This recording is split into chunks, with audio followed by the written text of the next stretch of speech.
Саламатсызбы, урматтуу угарман. Биз демократия жөнүндөгү курсубузду улантабыз. Буга чейин биз бир канча маселелерди көтөрүп кеттик.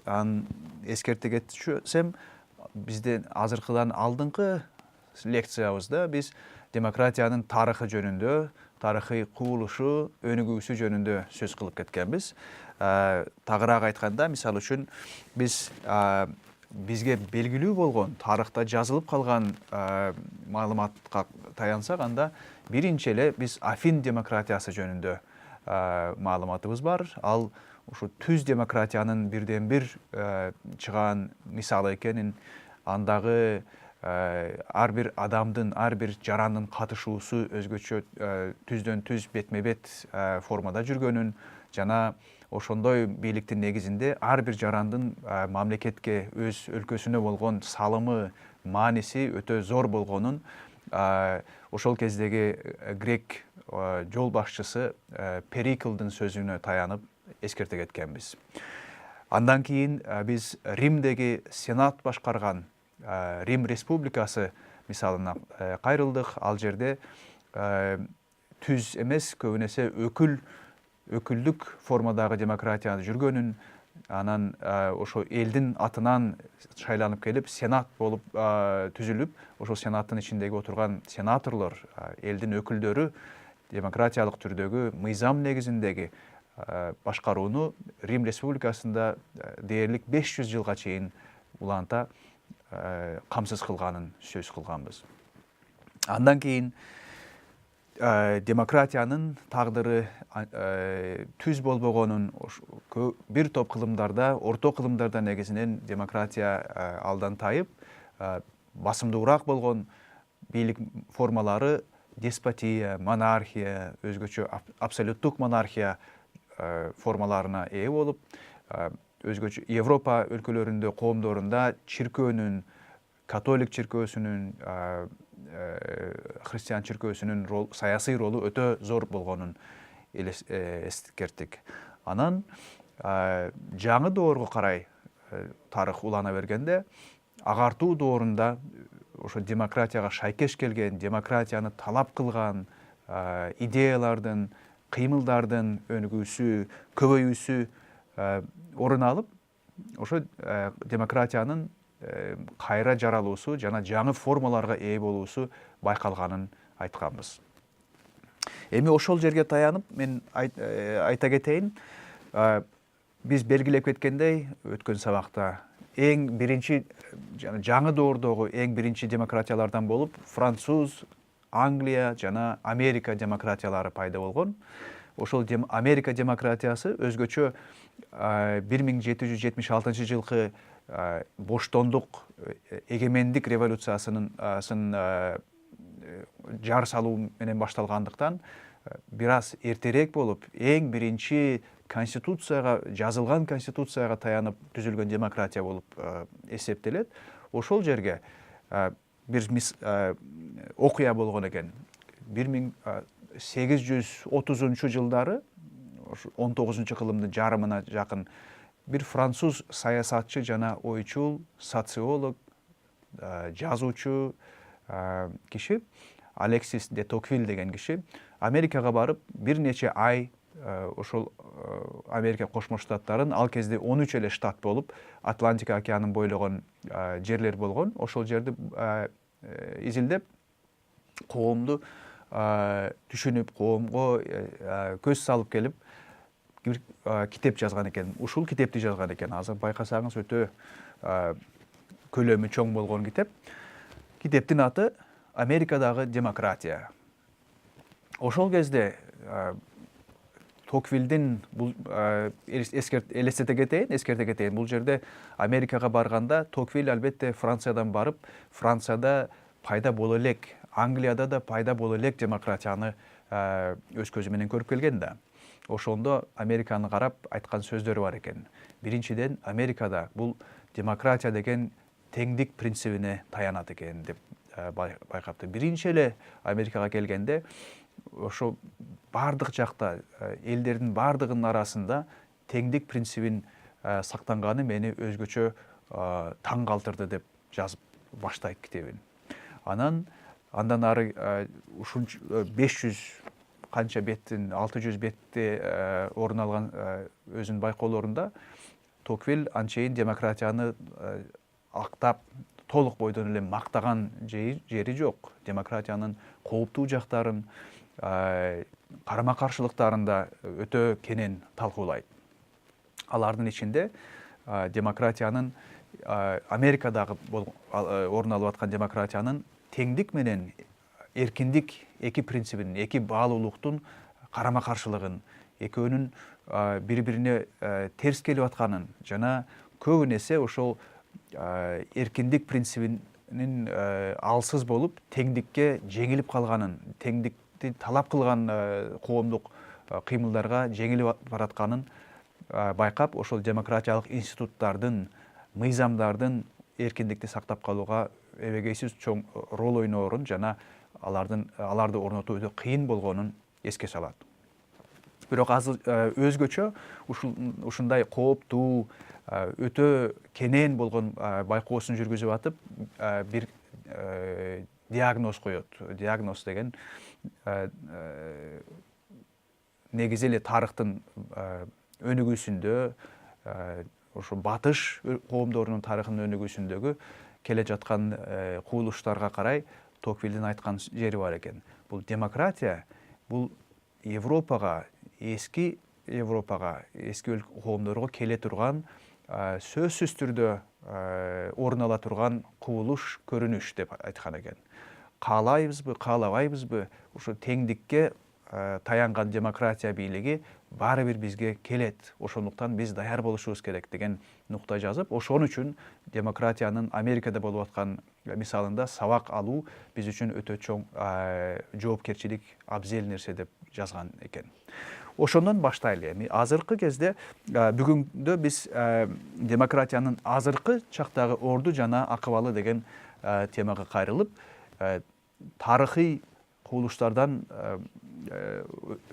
алга кадам жасап, азыркы убакта кандай? Демократия азыркы 20-кылымда жана азыркы 21-кылымдын башында кандай формага ээ болду? Кандай агымдарга кубулуп жатат? Кантип, кайсы багыттарда өнүгүп жатат деген суроолорго кайрылабыз. Эскерте кетейин, бүгүнкүдөн кийинки лекциябызда демократиянын такай негизги институттук шарттарын, институттук өзгөчөлүктөрүн талкуулайбыз. Ошол жерде ар кандай жанагы бийлик бутактарын, алардын бири-бирине болгон мамилелерин, балансын талкуулайбыз. Бүгүнкү кезде болсо, бүгүнкү лекциябызда болсо, демократиянын негизги жалпы саясий, коомдук, экономикалык ордун жана өзгөчөлүктөрүн сүйлөй кетели. Башынан эле баштачу болсок, ошо Алексис Токвилдин көз ачыктыгы чынбы же жалганбы деген суроо менен баштайлы. Ошол Алексис Токвиль, жана айтып кеттим, демократия бул сөзсүз түрдө келе турган кайтарылгыс тарыхый мыйзам ченемдүү көрүнүш деп айтып кеткен экен 19-кылымдын ортосунда. Ошол чынбы, жалганбы? Азыр эми 21-кылымдын башында отуруп, биз бир нерсени айтсак болот. Бул албетте Токвилдин убагына караганда жана негизи эле буга чейинки бардык тарыхты алып караганда, мамлекеттердин арасында, дүйнөдө орун алып аткан 200дөй мамлекеттердин арасында чынында демократия формасындагы бийлик басымдуулук кылат. Бийлик, ошо демократиялык бийликтердин саны автократиялык же авторитардык бийликтерге караганда бир топ чоңураак экен. Мисалы үчүн, жана неме деп атпайбызбы, ар кандай изилдөөлөр жүрүп атат. 20-кылымдарда демократияга болгон көңүл буруу, ошону изилдөө, түшүнүүгө болгон аракеттер өтө чоң болгон. Анан биз баарыбызга, сизге да мүмкүн белгилүү болгон бир уюм бар, Freedom House деген, кыргызча айтканда эркиндик үйү деген, Америкада орун алган уюм. Ошолор 70-жылдардан бери демократиянын абалын, өзгөчөлүктөрүн, өзгөрүүлөрүн дүйнө боюнча жыл сайын изилдеп келет. Ошолордун эсебине карасак, азыркы кезде дээрлик 70% өлкөлөрдүн саны демократиялык деп эсептесек болот. Өзгөчө алардын айтуусунда шайлоого ыктаган, шайлоого негизделген демократиялардын саны ушун бир топ басымдуулук кылат экен. Эми албетте сиз байкап турсаңыз керек, көрүнүп турсаңыз керек, дүйнөдө 70% мамлекет демократиялуу дегенде албетте мунун чындыкка кошуусу канчалык түрдө, канчалык деңгээлде чынында ошол мамлекеттердин ар бири толук бойдон демократиялуу деп айтууга болоорун албетте биз өзгөчө талкуулашыбыз керек. Анткени чынында бир демократия өтө жакшы калыптанган, көп тарыхка ээ болуп, ар бир жаранына кандайдыр бир камсыздыктарды, адилеттүүлүктү берип аткан болсо, башка бир демократиялар, жаңыраак, жашыраак демократиялар албетте анчейин өнүгүп, кандайдыр бир демократиянын орток болгон, демократиянын эң очогунда орун алган баалуулуктарга мүмкүн толук бойдон жетише электир. Бирок азыр андай демократиянын проблемаларына, кемчиликтерине же кыйынчылыктарына бурулаардан мурда башка маселени талкуулайлы. Демократия эмне үчүн мынчалык бат жана кенен тарады? 20-кылымда эмне үчүн демократия ушунчалык кенен тараган жана үстөмдүк кылган бийлик формасына айланып калды? Көп угуп жүрсөңүз керек, Уинстон Черчилль деген чыгаан британ саясатчысы болгон. Британиянын экинчи дүйнөлүк согуш кезинде премьер-министри, бийлик башчысы болуп, өлкө башчысы болуп, өтө баарыбызга белгилүү киши болуп калган тарыхта. Ошол кишинин айткан сөзү бар экен демократия жөнүндө. Бул англисчесин айтканда, "Democracy is the worst form of government except for all the others" деп айткан экен. Башкача айтканда, кыргызчасын демократия башкаруунун эң жаман түрү башкаларынын баарын эске албаганда дептир. Мунун мааниси эмнеде? Бул деген демократия деген бул идеал эмес. Демократия деген биздин оюбузга, тажрыйбабызда, жашообузда орун алган бардык маселелерди чечип салчу бир панацея эмес. Бирок башка бийликтин формаларынын баарысын биз көрүп, тарыхта башыбыздан өткөн бийлик формаларына салыштырганда демократия чынында эң эле жакшыраак экенин билдирет. Демократиянын бул аныктамасы албетте сиз уксаңыз керек, өтө көп тараган. Ошондон улам сөз кылалы эми. Демократия эмнеси менен жакшы экен деген сөзгө бурулалы. Биз 19-кылымда жана 20-кылымдын башында өткөн сабакта айта кеткенбиз, демократиялык башкарууга талаптар бул сөзсүз эле түрдө ошо демократия деген сөз аркылуу эмес, негизи коомдук экономикалык кубулуштардын, кыйынчылыктардын өнүгүүнүн негизинде орун ала баштаган. Мисалы үчүн, ошо социалисттик иштөөчүлөрдүн, индустриалдык мамлекеттердин арасында орун алган жана капиталисттик экономикалар өнүккөндөгү иштөөчү класстын уюшуусу жана класс катары жана буржуаз бизнес, экономикалык капиталдын, экономикалык негиздин ээлери болгон буржуаз классына каршы чыгып атканы бул башкача сөз менен айтчу болсок, ошол демократияга болгон, теңдикке болгон, тең укуктуулукка болгон талап деп билсек болот. Тарыхты ошо 19-кылымдын экинчи жарымын жана 20-кылымдын башын ошондой түшүнсөк туура эле болот. Анын бекитмеси катары аны ошо туура деп көрсөткөн мисал катары келтирчү болсок, социал-демократтар деп ошо демократия сөзү орун алган өзүн өзү атаган партиялардын пайда болуусу ага бир мисал, ага бир бекитме. Мисалы үчүн Россиянын өзүндө гана эстесеңиз, ошол эң 20-кылымдын башында жана революция 100 жылдығын кече белгилебедик бе? Революциянын орун алышы РСДРП деген, РСДРП деген партиянын башчылыгында орун алган. Ошо Россия социал-демократиялык рабочая партия, иштөөчүлөрдүн партиясы деп социал-демократтар үстөмдүк кылган.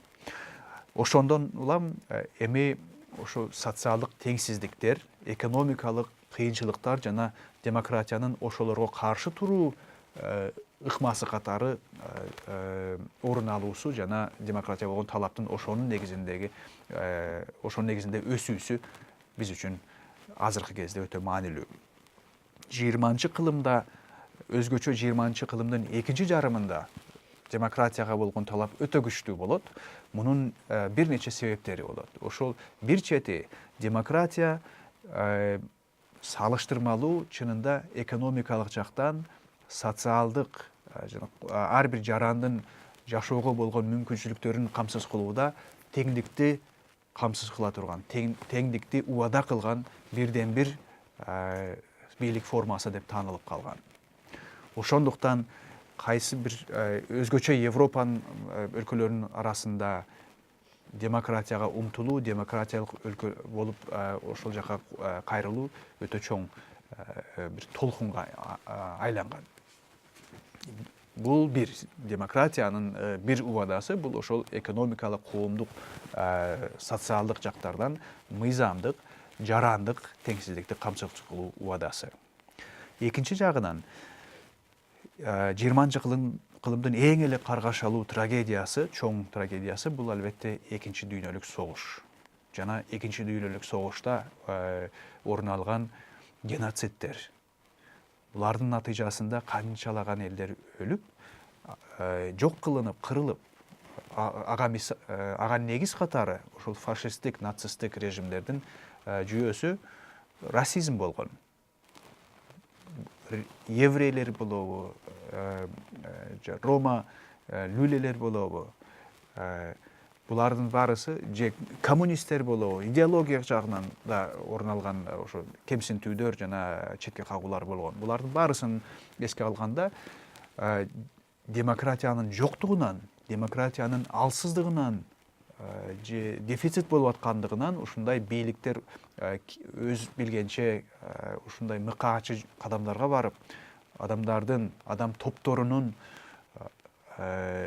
немелерин, укуктарын камсыз кылуунун ордуна тескерисинче массалык түрдө жок кылууга барганын коом түшүнө баштаган ошондо. Ошондуктан буга антидот катары, буга каршы туруунун бирден бир саясий инструменти катары демократиялык башкаруу деген керек экенин түшүнүшкөн. Ошондуктан 20 кылымдын экинчи жарымынан тарта азыркыга чейин ошо демократиянын бирден бир чоң болгон убадасы бул экономикалык жана социалдык гана эмес, адамдардын укугун, культуралык, маданий жагынан, идеологиялык жагынан, баалуулуктар жагынан ар кандай өзгөчөлүктөр орун алганы менен бир өлкө болсо, бир коом болсо эч кимди кемсинтүү жана четке кагуу орун албашы керек деген түшүнүк пайда болгон.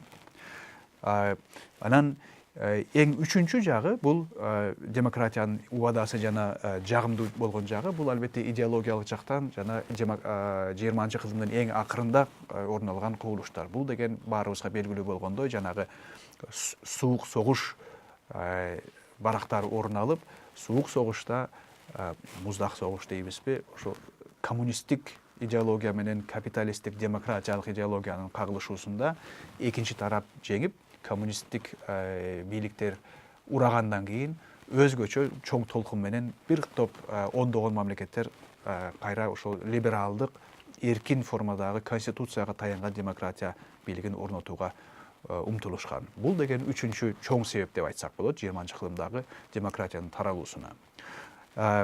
Ушундай негиздерде албетте жана Freedom House дегенди айтып кеттик, ошол 20 кылымдын акырына карай жана 21 кылымдын башында эсепке алчу болсок, ошол демократиялардын саны демократиясы жок же демократиялык эмес бийликтерге караганда бир топ үстөмдүк кылып, жарымынан бир топ эле көпкө аша баштаган. Эми сабагыбыздын кийинки бөлүгүндө, ошо демократия кийинки 2 бөлүгүндө демократиянын бир топ кыйынчылыктарына жана ар кандай жанагы маселелерине проблемаларына кайрылууга өтөбүз.